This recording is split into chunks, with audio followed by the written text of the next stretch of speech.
지역에 관한 서론 세 번째입니다. 지방창생과 재생의 차이는 과연 무엇일까?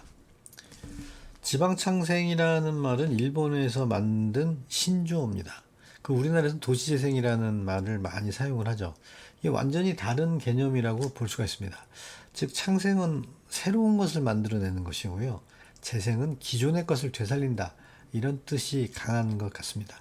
그래서 오늘은 이 두 개념의 차이점과 또 도시재생이나 지방창생이 지역 활성화에 어떤 의미를 가지는지 한번 살펴보겠습니다.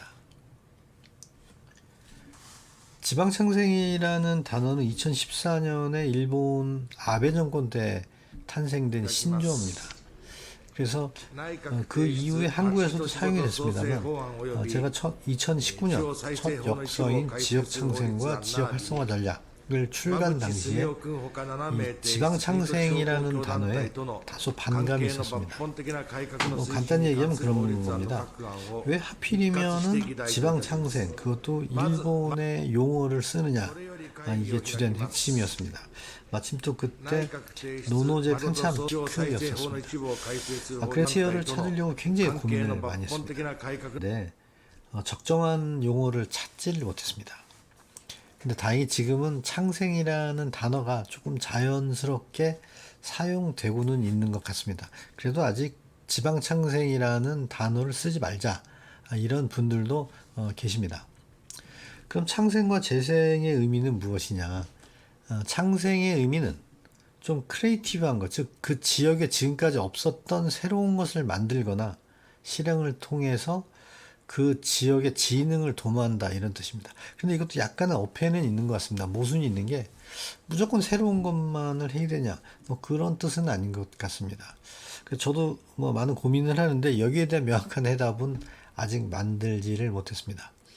또 재생은 남거나 못 쓰게 된 물건을 가공하여 다시 쓰는, 사전적 의미로 보면 리사이클의 개념이죠. 이 두 가지 단어를 한번 비교를 해보면 어떤 핵심의 차이가 있느냐 본다면, 창생은 없는 것을 만들어낸다는 창의적 성격이 좀 강한 것 같고요. 재생은 있는 것을 활용한다는 그런 차원인 것 같습니다. 저는 개인적으로 재생이란 단어보다는 지역 활성화에 있어서는 창생이란 단어가 더 옳은 표현이다, 더 맞다고 생각을 합니다. 그 이유는 크게 본다면 이건 같아요. 재생은 재활용이지 않습니까? 그럼 과거에 우리가 주변에 보면은 과거에 큰 대형 공장이 있었는데 지금은 사용을 하지 않아서 커다란 카페로 개조해서 성공을 했다거나, 혹은 과거에 공장을 어떤 문화의 메카로 만들어서 쓴다거나 이런 다양한 사례가 있습니다. 그러면 그런 시설이 없는 이런 지역이나 지방은 과연 어떻게 할 것인가? 뭘 갖고 할 것인가? 이런 의문을 한번 던져본다면 재생이라는 거는 역시 도시에 한정이 되어 있지 않나, 이런 생각을 듭니다. 반면에 지방이나 시골, 지역은 그런 시설이 없기 때문에 뭔가 새로운 걸 찾아내지 않으면 안 되는, 그래서 재생은 물리적 개발이나 하드웨어 중심이 더 맞는 것 같고요. 창생은 창조적인 활동, 지역 자원 같은 것들을 활용을 해야 된다, 이런 것을 생각할 수가 있습니다. 재생은 주로 하드웨어 개선 중심 사업이 많고요. 창생은 휴머웨어나 소프트웨어 중심이 더 많은 것 같습니다. 재생은 인프라나 건물 리모델링이 중심이 되고요. 창생은 좀 더 사람에 의한 사람 유입과 일자리 창출 같은 것들이 됩니다. 재생은 도시의 전유물이라고 생각을 합니다. 그래서 도시재생을 통해서 성공한 가령 이런 양곡 창고를 개조를 해서 지금은 쓰지 않기 때문에 헌책방이나 북카페 등을 개조한 것도 있고요. 문화예술촌으로 탄생한 것도 있고, 또 박물관으로 만들어 놓은 것도 있습니다. 이제 삼례 책마을 재생 사례를 보면은요, 1990년 설립된 명원 책박물관이 이전을 하면서 양곡 창고 건물을 활용해서 책박물관, 고서점, 헌책방, 북카페, 전시실 등으로 구성이 되어 있습니다. 제가 직접 이렇게 가 보면은요, 상당히 운치도 있고 그런 분위기, 또 어떤 쓰임새 등이 굉장히 잘 되어 있는 것 같습니다. 그래서 삼례 책마을 같은 경우도 한때 이제 번성돼서 여러 가지 성공 사례가 나오는데 과연 뭐 지금은 어느 정도 위치인지 다시 한번 알아봐야 될 것 같습니다. 지방 소도시, 즉 지역이란 건 도시와 좀 대척점에 있는 거죠. 시설이나 뭔가 어떤 인프라들이 좀 부족하기 때문에 지방 소도시에는 그런 창생이란 개념이 더 맞는 것 같고요. 역시 재활용할 공장이나 시설이 부족하기 때문입니다. 그리고 또 도시재생은 도시를 위한 정책이기 때문에 지방 소도시나 지역에 맞는 그런 정책이나 그런 그 활동을 좀 만들어내야 되지 않을까. 그래서 시골이나 지방 소도시 같은 경우에는 도시재생, 어떤 시설이나 그런 게 없기 때문에 창생의 개념이 훨씬 더 적합하다.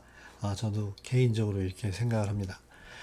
지역 활성화를 위한 창생의 중요성을 한번 본다면요. 우선 지역 자원을 활용을 해야 됩니다. 이 지역 자원이 상당히 중요하다고 저는 생각을 하는데요. 아직 우리나라에서 이런 개념이 확실치 않습니다. 대부분 이제 관광 자원으로 얘기되고 있는데, 요거는 지역 자원에 대해서 따로 챕터를 만들었기 때문에 그 시간에 가서 설명을 드리도록 하겠습니다.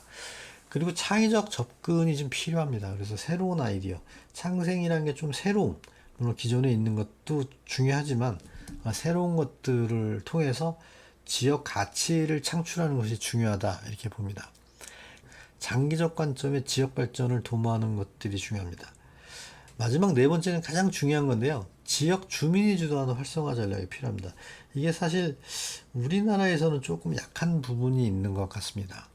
그래서 주로 관주도나 어떤 외부 자본에 의존하는 그런 활성화들이 훨씬 더 많습니다.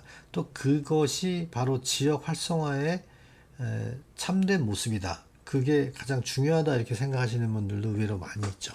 그래서 지역 주민 참여는 소규모라거나 좀 우리가 소소한 이제 그런 것들은 별로 이렇게 인정하지 않는 그런 분위기도 없잖아 있는 것 같습니다. 그래서 실질적인 지역 활성화를 위해서는요, 도시 재생보다는 창생의 개념에 주목을 해야 된다고 봅니다. 물론 뭐 일본하고 좀 다른 개념일 수 있으나 어쨌든 지방이나 소도시에 맞는 그런 좀 차별적인 접근이 필요하지 않나 이렇게 생각을 하고요. 지역 자원을 활용하며 창의적으로 지역 활성화 전략을 모색을 한다면 우리나라 실정이 훨씬 더 이게 맞지 않나 이런 생각을 합니다. 그래서 오늘은 지역 창생, 도시 재생 어떠한 차이가 있고 과연 우리나라에는 어떤 게 좀 더 맞냐 한번 살펴보았습니다. 여기에는 분명히 말씀드리지만 제 개인적인 생각, 인식이 많이 작용이 됐음을 말씀을 드리겠습니다.